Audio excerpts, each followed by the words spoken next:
एक छोटे से गांव रामपुर में रमेश नाम का एक मेहनती किसान रहता था। उसकी पत्नी सीता और 8 साल का बेटा मोहन ही उसकी पूरी दुनिया थे। कई महीनों से लगातार फसल खराब होने के कारण घर की हालत बहुत खराब हो चुकी थी। कर्ज बढ़ता जा रहा था और घर में खाने तक के पैसे नहीं बचे थे।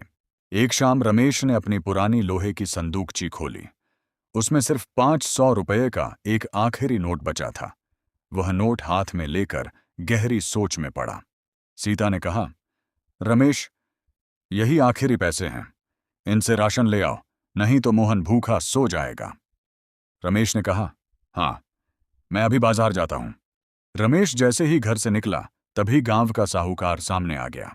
साहूकार ने कहा, रमेश, कल तक पैसे नहीं दिए तो तुम्हारा खेत मेरा होगा।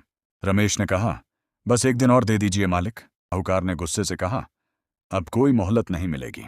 साहूकार वहां से चला गया। रास्ते में उसने सड़क किनारे एक बूढ़े आदमी को बैठे देखा। बूढ़ा बोला, बेटा, मेरी पोती ने 2 दिन से कुछ नहीं खाया, थोड़ा खाना मिल जाता तो भगवान तुम्हारा भला करता।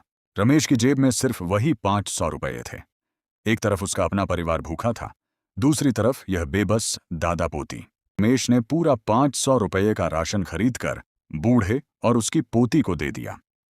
बूढ़े ने रोते हुए कहा, बेटा, भगवान तेरी मेहनत कभी बेकार नहीं जाने देगा। रमेश खाली हाथ घर लौट आया। सीता ने कहा, रमेश, राशन कहाँ है? रमेश ने बोला, मैं किसी भूखे से मुंह नहीं मोड़ पाया। सीता कुछ पल चुप रही।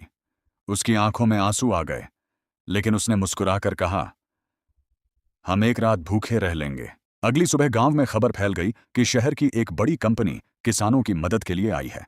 वह ऐसे किसान को चुन रही थी जो ईमानदार और दयालु हो। तभी वही बूढ़ा आदमी एक कार से उतरकर गांव पहुंचा। वह कोई गरीब नहीं, बल्कि उस कंपनी का मालिक था।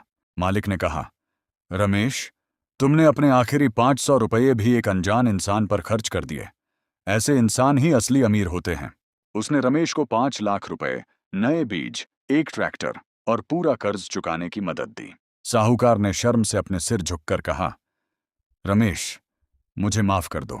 रमेश ने मुस्कुराते हुए कहा, पैसों से बड़ा इंसान का दिल होता है। कुछ ही महीनों में रमेश के खेत फिर से लहलहाने लगे। अब वह हर साल गरीब किसानों की मदद करता था।